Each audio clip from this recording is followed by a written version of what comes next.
Welcome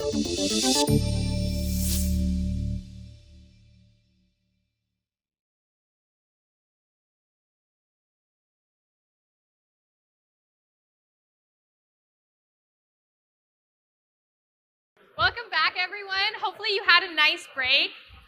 And once again, welcome to PowerShell Summit this year. We are so excited you are all here. Let's do a little round of applause. Welcome again.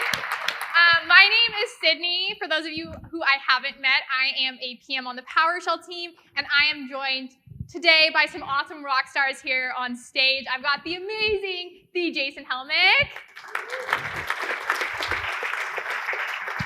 the Stephen Bucher, and our engineering manager, Steve Lee. Before we get started, I have been asked to make one very quick announcement, which is for the on-ramp folks, please head to the Everett room at 1 p.m. Awesome.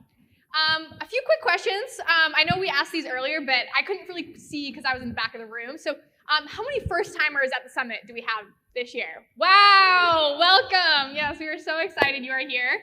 And once again, how many people been here for every summit? I'm raising my hand. I have not missed every summit. Well, I heard this might be the best one yet, so we'll just have to wait and see.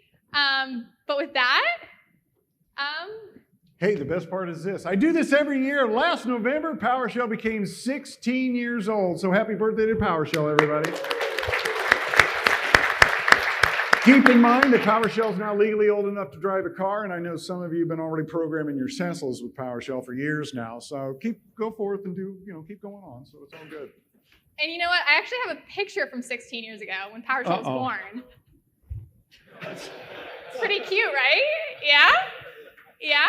I've been having a lot of fun with AI lately, but sometimes the results are a little bit weird. Anyone else been playing with AI lately?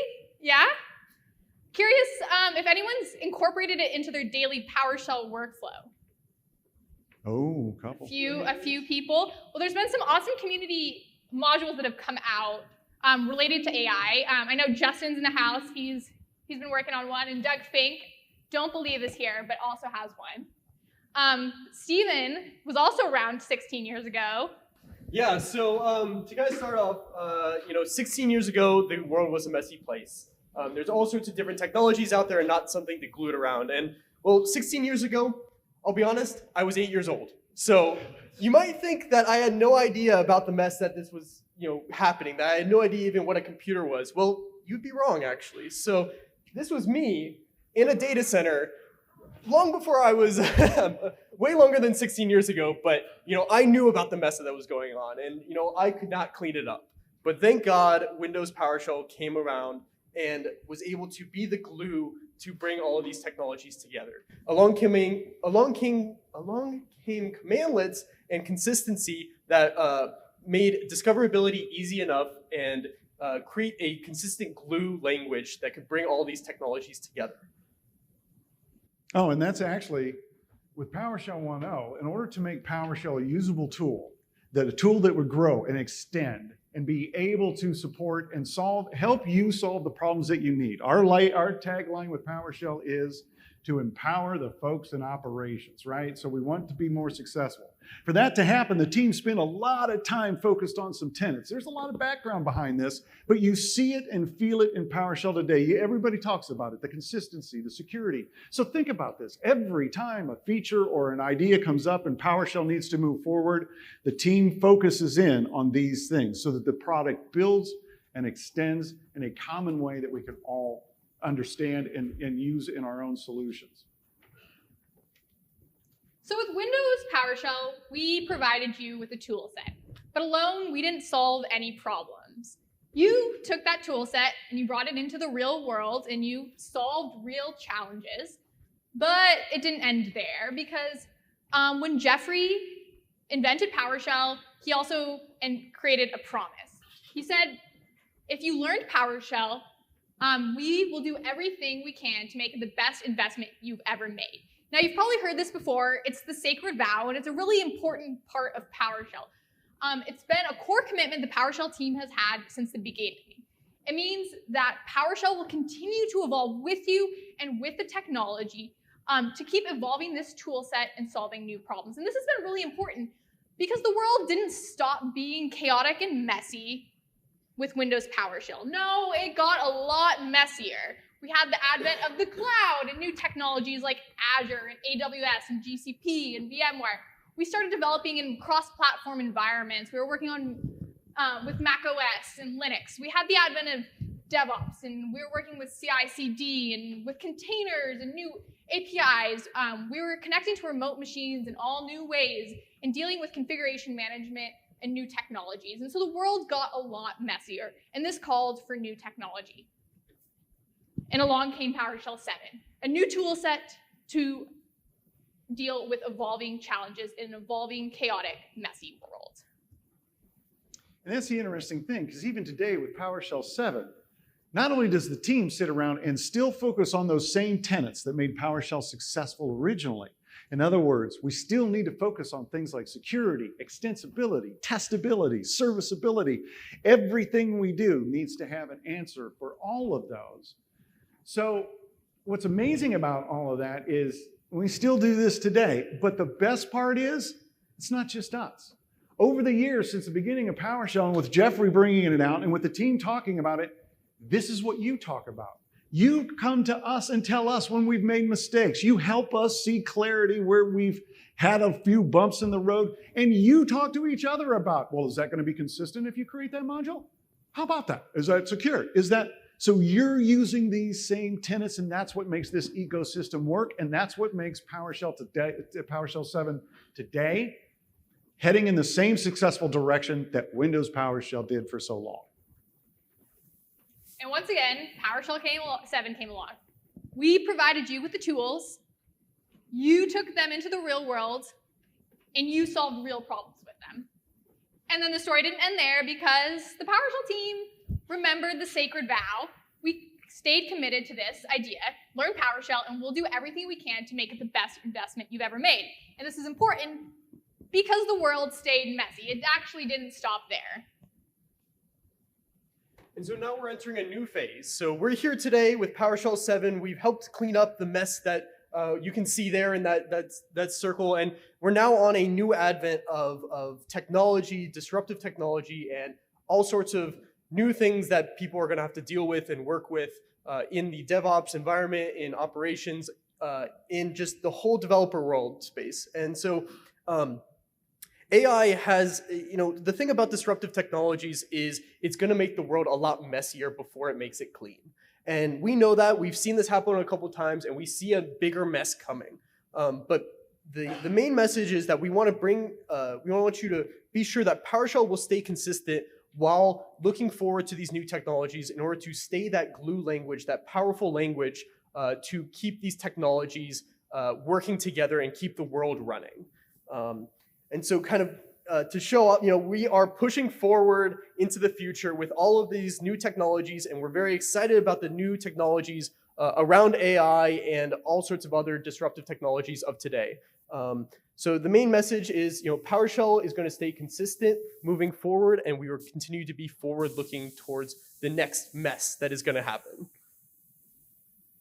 And so how are we doing that, Jason? Well, it's pretty. We've been working on a lot of stuff over the last year. As a matter of fact, it's hard to read that slide. I can't read it from here, so I can't even point anything out. But I know that there's been a lot of PS readline work up there. There's some new stuff like JSON adapter work. There's all kinds of things that we've been working on up there. And if you want to see how, and this is all stuff that you've brought to us. You've told us about it. Steve's come up with it. It's come to us from Microsoft. It's come from the community.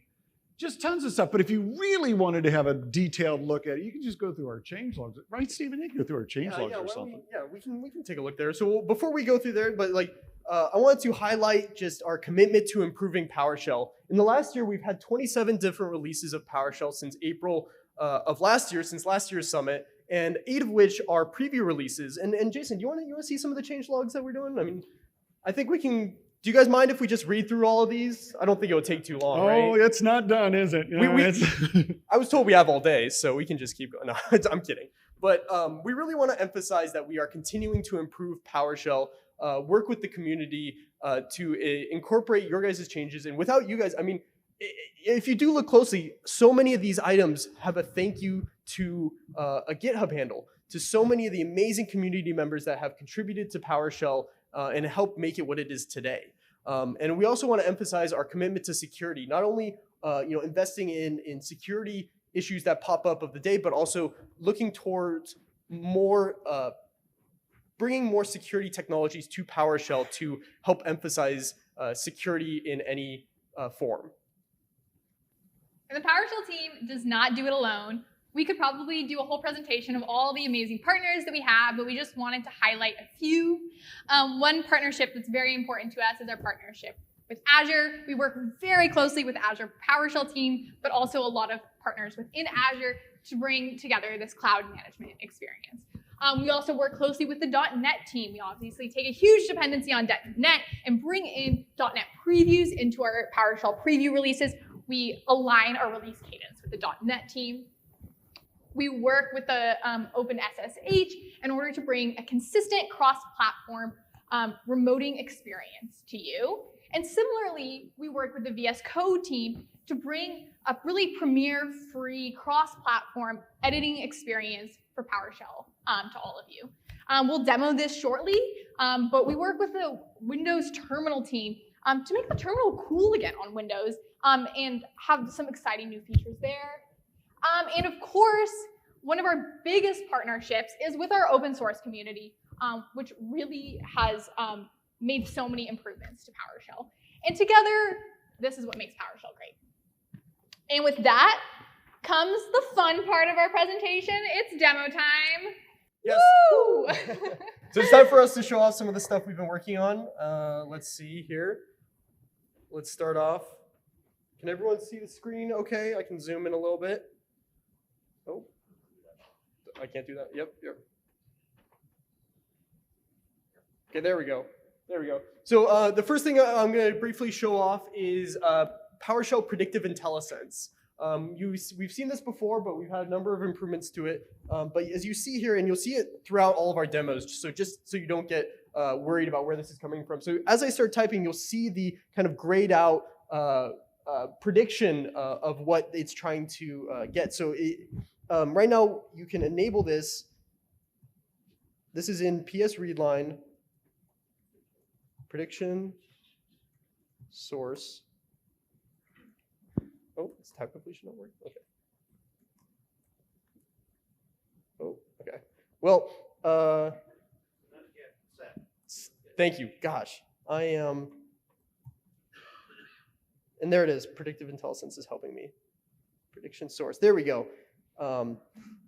There we go. I'll enable history right now. So this grabs my history and enables you to accelerate your console experience. To after you've run something successfully once, it can now, as you're starting to type, it will match it to what you last typed, and then you can accept with the right arrow key and be more quickly on your way.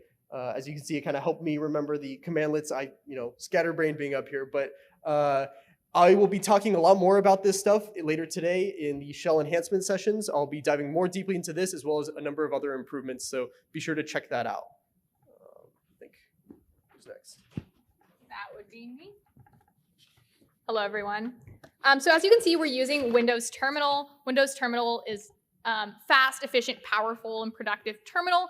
And it's very customizable with different themes, styles, and configurations. But feature I love about Windows Terminal is, as you can see, we have this tab feature, which was actually very useful for us today because Stephen and I wanted to have a little bit of a different setup for our demos.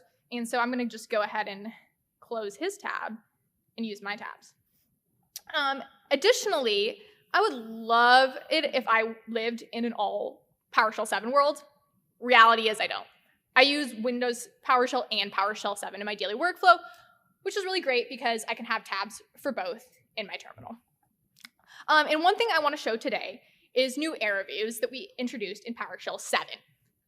If you open a Windows PowerShell terminal and you type in error view, you can see I'm using my predictors, you'll see normal view. And so your error view is customizable. And if you've ever used PowerShell, and you've typed in something like get child item, say you used a path, And then maybe you've put in a bad path, say a path to nowhere. You've gotten this big block of red text. And I'm sure as PowerShell users, we've seen this big block of red text many times. And it's a little bit hard to parse sometimes, like what exactly is going wrong here, right? Or maybe I have a slightly different error.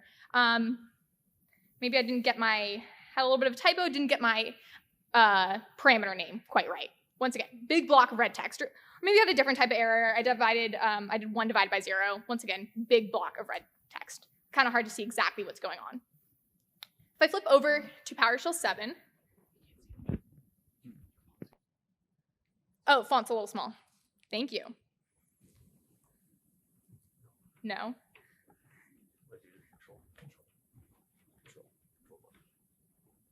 Thank you. Is that a little better? Yeah. Successful. Okay, so once again, error view. We're now in PowerShell 7. You can see that we now have concise view. So if I do a similar thing, like get child's item, let's say I have a path to nowhere. I get this simple one-liner, couldn't find path to nowhere because it does not exist. Similarly, let's say instead, have a bad parameter name, path, or part instead of path. A parameter name cannot be found that matches. Really easy to read what's going on. 1 divided by 0. Attempted to divide by 0. Runtime exception. Now you might be thinking, this is great, but maybe I wanted a little bit more information. I actually liked having a little more detail. Awesome.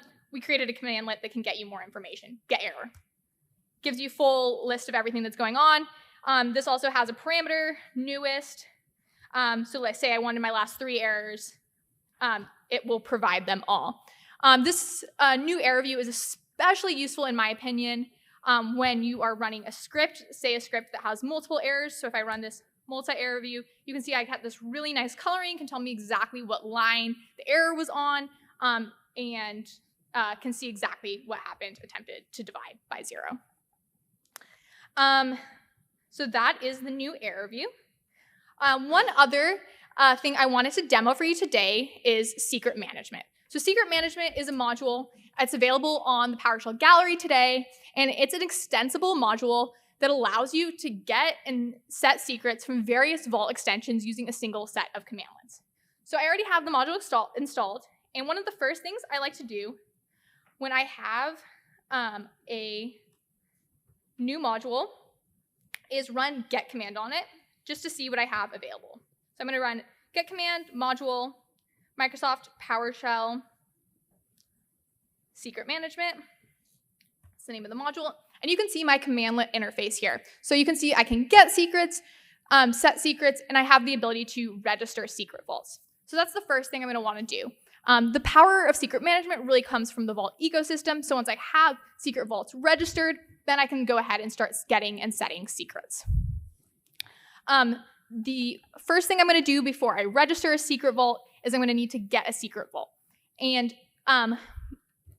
the secret vault I'm going to use is called Secret Store. Secret Store is a secret vault that is owned and supported by the PowerShell team. It's a local secret vault that uses the .NET Core cryptographic APIs. It's stored on the file system, and it's supported everywhere PowerShell is. I also have that one installed already, so I'm going to go ahead and register it. So I'm going to use register secret vault. You can see I'm going to use my predictors. I'm going to use a name. Friendly name is my secrets. Module name is Microsoft PowerShell Secret Store, and I'm going to set it as my default vault. Now that I have it registered, I can go get secret vault and see that I have it stored. Now I can set my first secret. I'm going to use set secret to create my first secret. I'll call it my secret. And if I go ahead and hit enter, I can provide a secret as a secure string on the command prompt. Say hello. Now if I do get secret, my secret, it'll return it to me as a secure string, or I can get it as plain text, and you can see it returned my secret. If I want to see my secret metadata, I can do get secret info, and you can see my secrets. Now I'm ready to start using my secrets in my scripts. One final thing I'll show is that there are a number of other Secret Vault extensions available on the PowerShell gallery. So if I do find PS resource, tag, secret management, I can see all of the Secret Vault extensions available on the PowerShell gallery, and one that I will highlight is the Azure Key Vault extension, which is supported by the Azure Key Vault team. There also are a number of community extension vaults out there. And with that, I will pass things over to Steve. Right. Jason, oh man, I got it all wrong. Don't go far enough. Yeah, literally, right? What is it? What's that? Oh, cool. So, hey everyone, how y'all doing? Yeah, now for the really screwed up demos, right? So, first of all, let me. I have the fortunate privilege of being a PM on the PowerShell team, but also as a PM for CloudShell. So I just now that just did not work out the way that I wanted. So let me just go up here. And I just want to show you CloudShell for a second, because I want you to think about something. See if I get lucky here. And I want you to notice something that I'm going to go up to this. I know it's hard to see on the screen, but I just want you to see that 1/3 of Azure Portal's front page is a tool for you to manage Azure with. Kind of cool. You get your choice of flavors, Bash or PowerShell. It's got always up-to-date tools. So why do all of a sudden I sound like Jim Kirk? It's got always up-to-date tools, which means Azure PowerShell. It's already up to date. You don't have to download the modules. We've already taken care of that for you. AZ-CLI for both Bash and PowerShell. Remember, PowerShell runs native commands just fine. So use AZ-CLI there. We're about to add AZ developer commands, and we're adding so many more tools, and it's always up to date there for you, and you can get to this to manage your environment anywhere, anytime, from any device. Now, we realize that there are some things that might make your life even a little bit easier, and we're working on them. First of all, over this year, you're going to see something called ephemeral sessions come out. CloudShell that doesn't need a storage account. A lot of folks are really looking forward to that. Also, oh, cool, awesome. The other thing is that you're going to see some other things come out, like those of you that may have worked with VNet configurations, we're improving VNets, and we've got a new UX that we're rolling out. But what's going to be really interesting, and what I'd really like to talk to you folks about, especially if you come to Michael Bender's session this afternoon on CloudShell, is the future forward roadmap of how we are thinking about and how we might like to make investments in CloudShell to make it a better daily driver for you. So check out CloudShell when you get a chance. That was my CloudShell thing. There you go. Leave. Oh, I'll just use this prompt since it's nice and big. Something else, and if you get a chance, I'll tell you that in a second. How many of you use platform-specific native commands? I know that's a string of words, but it basically means how many of you run things like Docker or ipconfig, you know, those things that are not commandlets. Okay, I was kind of hoping you all put your hands up.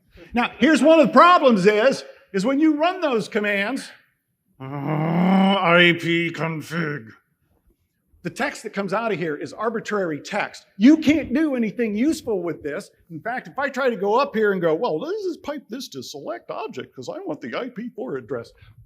No, can't utilize it. Well, here's what we've done. And if you come to a session on Wednesday, I'm going to tell you more about it. Crescendo allows you to take native commands and make them look like commandlets. Get ipconfig. Oh, that's a much prettier display, but here's the best part. It's not only a prettier display. Hey, by the way, thanks for all the colors on the columns and stuff, man.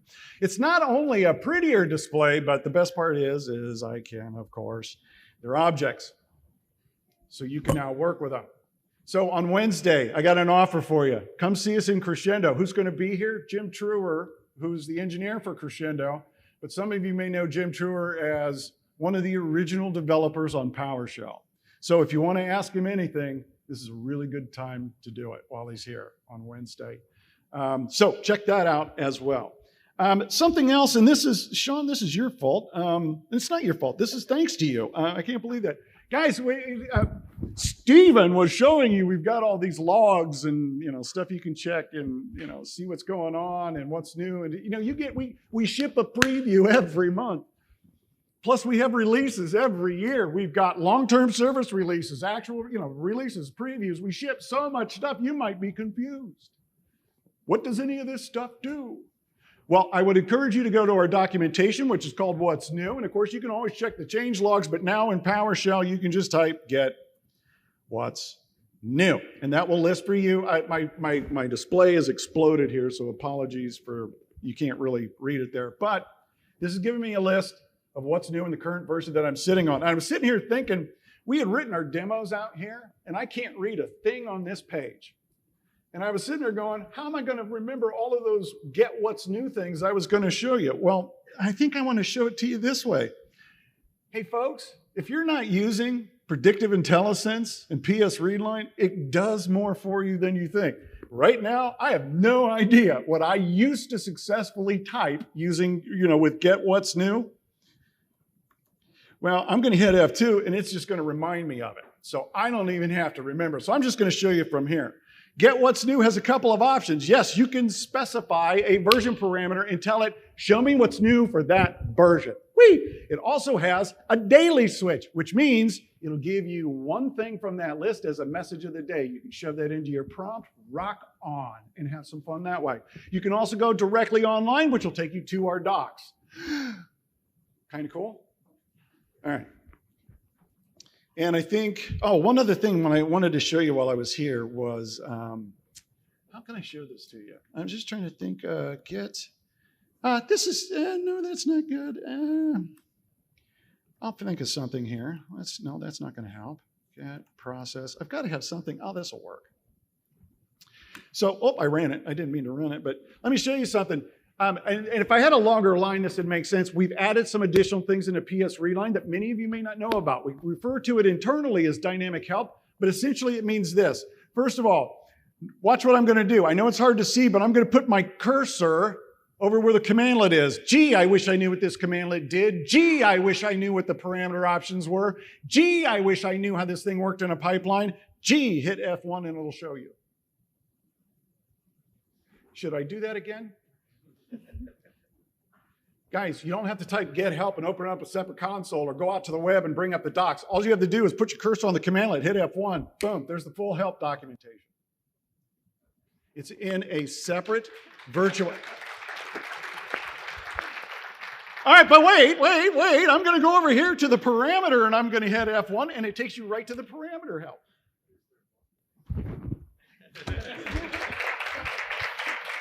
Couple of other things, though. Let me get rid of this here. Let me just show you. When you have a lot of commands, pipelines, and all that, and you need to get to the argument that was like, 300 characters backwards or whatever, and you got a cursor back and all this.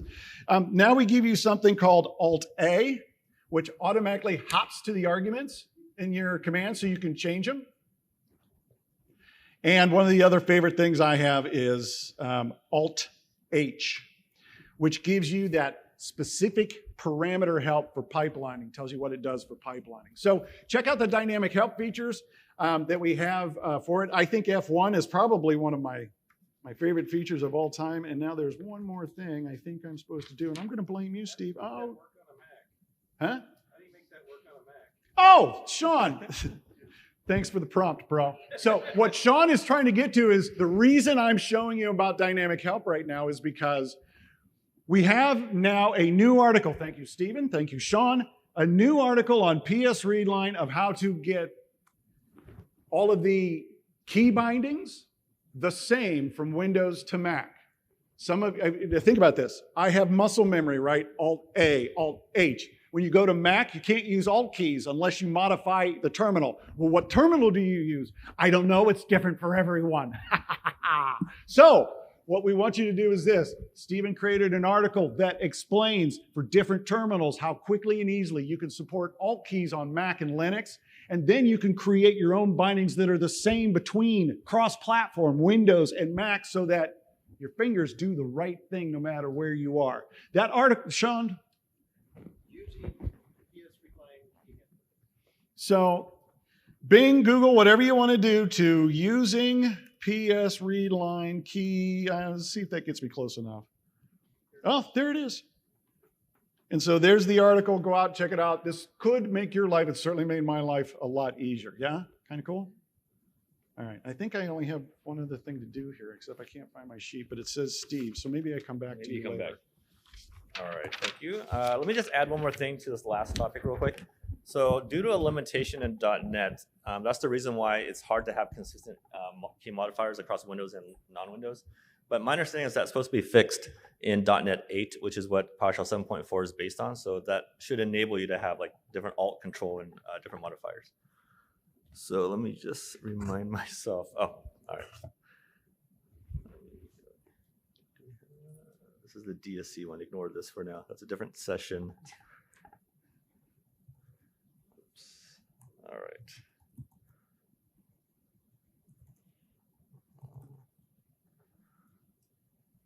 I have to use code for my, wait, where is, this one. All right, so the first thing I want to show is really kind of like a story. Oh, make it bigger. Yeah. Here, why don't you make it bigger while I talk? Yes, sir. All right. So one of the challenges I think people have had with mixing like native commands and PowerShell commandlets is when things don't work, you don't necessarily get a consistent experience on how you handle those errors. So let me, okay. So in this example, and I need to go into Steve folder, I believe.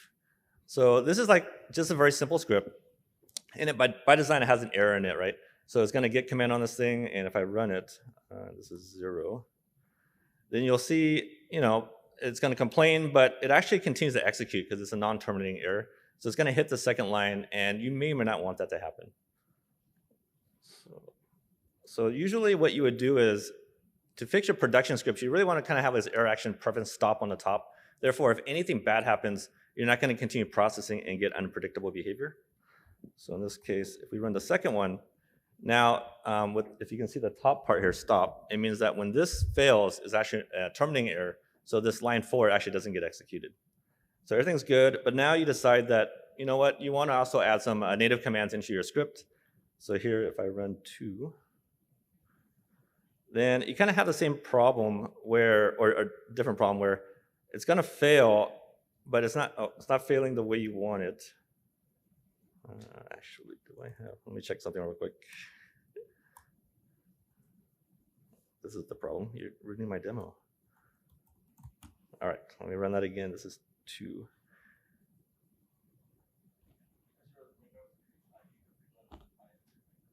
Oh, thank you.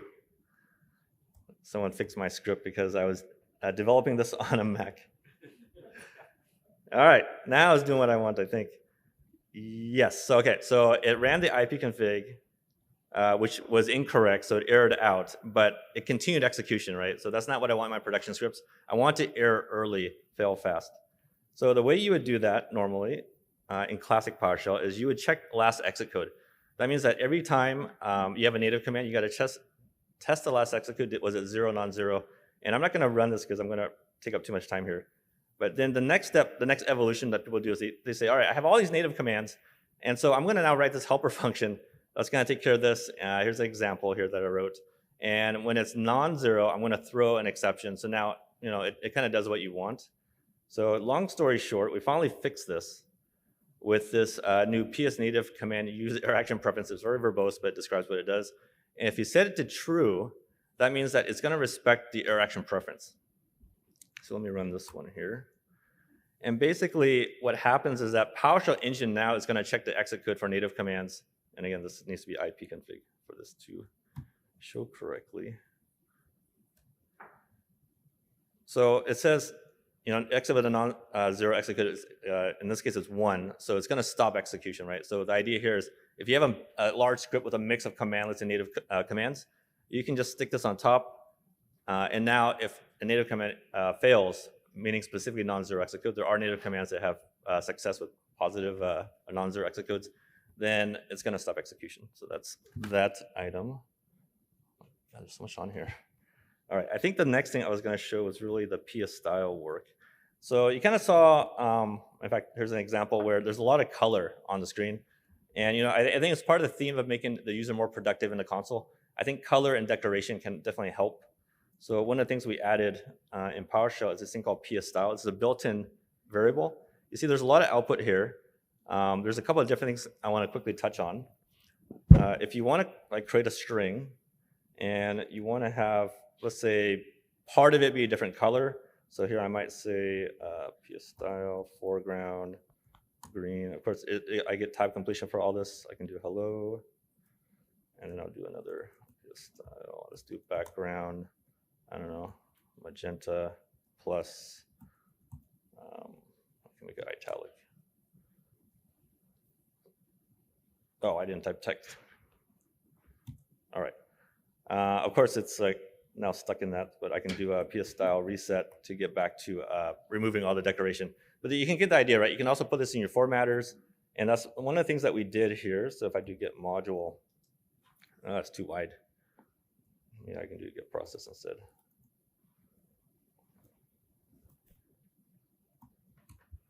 Right, so that's where all this color stuff comes from, and everything here is user definable. So if you don't like the choices that were made, then if you go into formatting, you can see and these are the raw ANSI escape sequences. But for example here, if I didn't like the green, then I could do something like formatting table header, and then I could do something like foreground. Let's make it cyan plus. Let's make it bold. So now if I do the same command, oh, there's a different thing I need to talk about real quick. So you can kind of see that there's this part here, which may be kind of hard to see because it's designed intentionally to be very subtle, is this thing called custom table header label. One of the feedback we got from users is they're going to run something like get process, and they'll see these green ones, right? And they'll try to now do something like, if they store this in a variable p.npmk, something like this. And that's not going to work because this is actually not a real property on the object. This is just something that was created in the formatting to kind of present it in a way. So what you're seeing here with this green italics is basically any formatting column that is actually synthesized, like it's not really on the object, is actually going to show up differently. So that's what this custom table header label indicates. So you can, of course, customize that yourself to however you want it. The last part, because I'm probably taking too much time here, is this file info. So again, like in here, you can kind of see like the folders are this color. I know some people don't like it, but you can change it yourself. But let's say that I want to make markdown files a different color, right?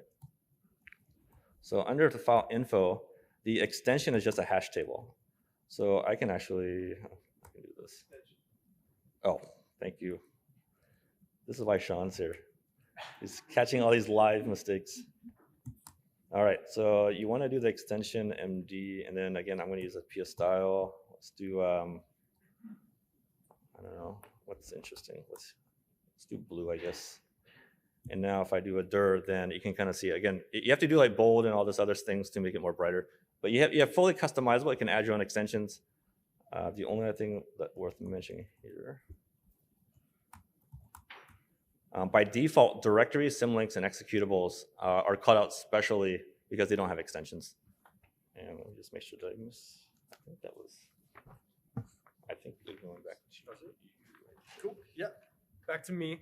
And so one last thing we want to show off is something that's very, very new, and so new we had to have a custom build of PowerShell on this machine in order to show it off. So it's not yet available in preview, but it should be coming soon.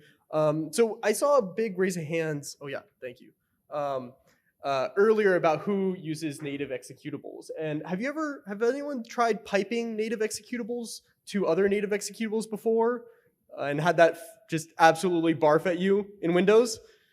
Me too. Yeah. So that's something that we're working on, and we have.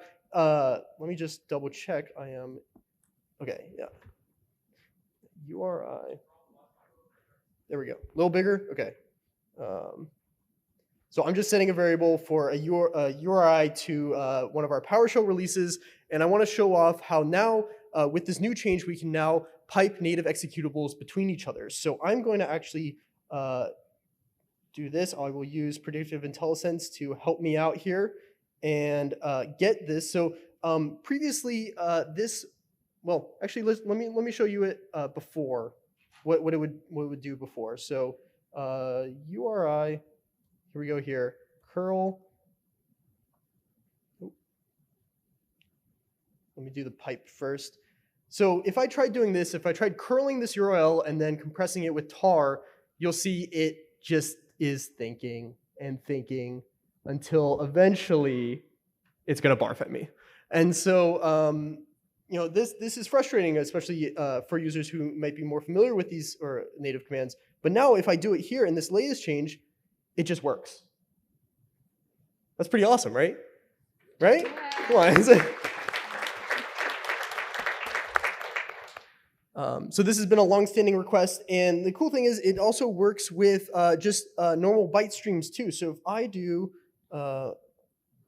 invoke web request URI, and I get the content of it, so this is just a byte stream, I can now tar this as well, xcvf,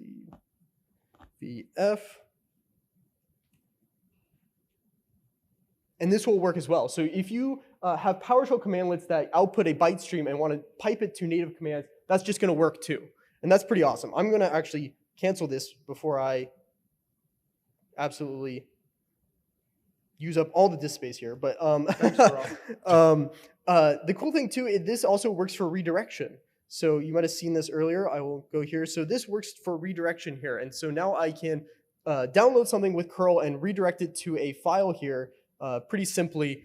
And this will now work. So once this goes, take a minute to download. It's a PowerShell release, so it's not too tiny. And now if I do get child item, you'll see there it is now in, and it was just written right then here. So yeah, so I think that's all we have for demos. Oh yeah, of course. Okay. One thing I forgot to mention in the PS style demo, because I see Sean sitting in front of me here, he actually did some great work and created a module on the PowerShell gallery to support Windows PowerShell. So if you want to have scripts that work across both PowerShell 7 and Windows PowerShell, and of course Linux and Windows, and use PS style to add coloring and decoration, he has a module, I think it's just called PS style, and you can get that off of the gallery. Awesome. So I think we'll go back to the presentation.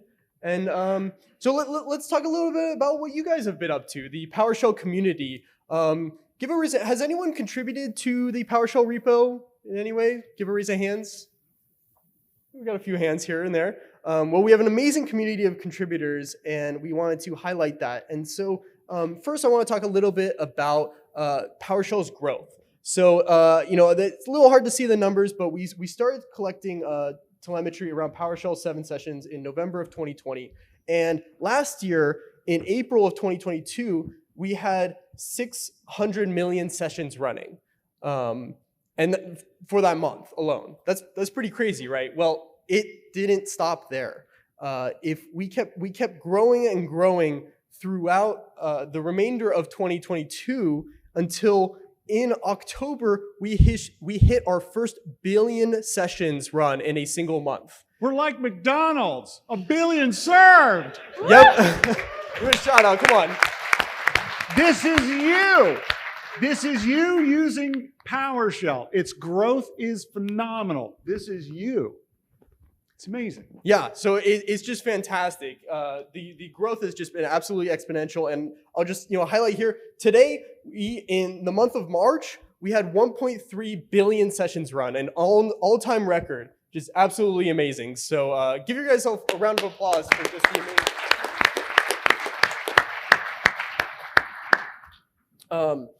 Now, of course, we got to give a shout out to some of our biggest community contributors. You may see your GitHub username up there too. These are some of our top contributors, be it issues, be it PRs, be it docs contributions.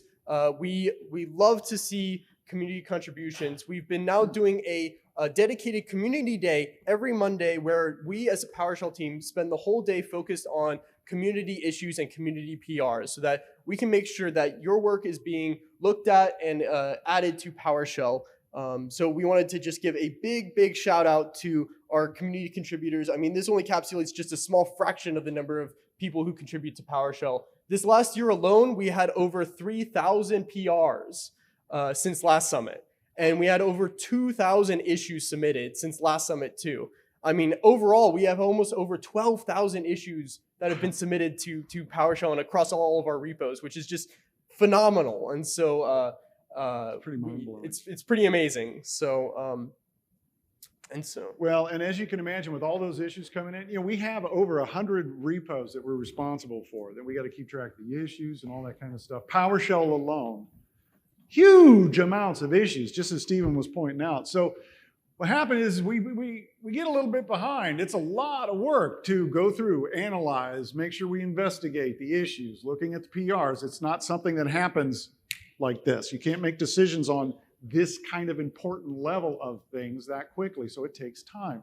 Well, to help us get through this, again, you actually helped us out. There's a lot of community members working with PowerShell team members in the working groups. And what the working groups do is they go out through these issues and they go through to triage them. Sometimes they can, help somebody with the issue, give them a workaround, point them in a direction. Sometimes it's an issue that needs to get into the team.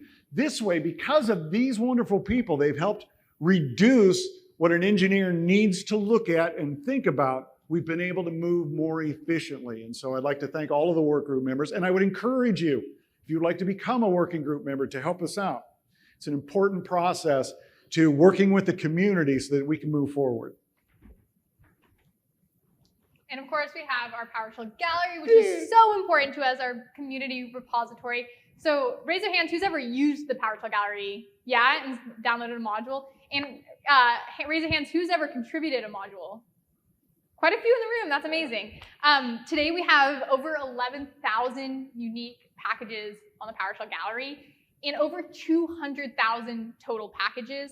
We have about over 300 million monthly downloads and over 8 billion total downloads on the gallery. So just a huge amount of traffic through that site.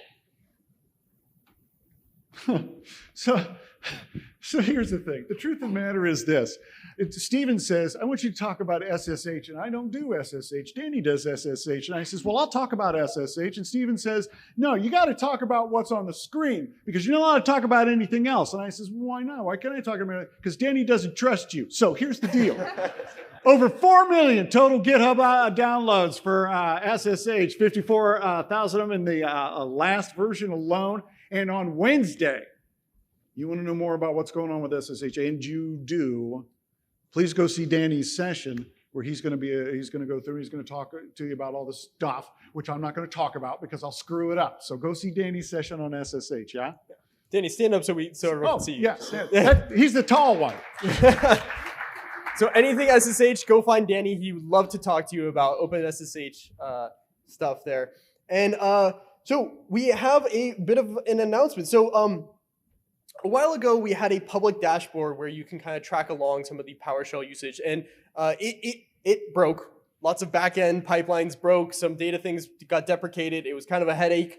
I've spent a long time kind of working out a lot of those issues, and now have fixed the public dashboard so you can follow along with the PowerShell progress as well as top community contributors. So you can go to aka.ms/ps public dashboard, and now you can follow along with the insane growth that PowerShell has been having these last few years. I mean, in the last 2 years, we've just exponentially increased the number of PowerShell sessions, as well as the PowerShell nodes that are being used.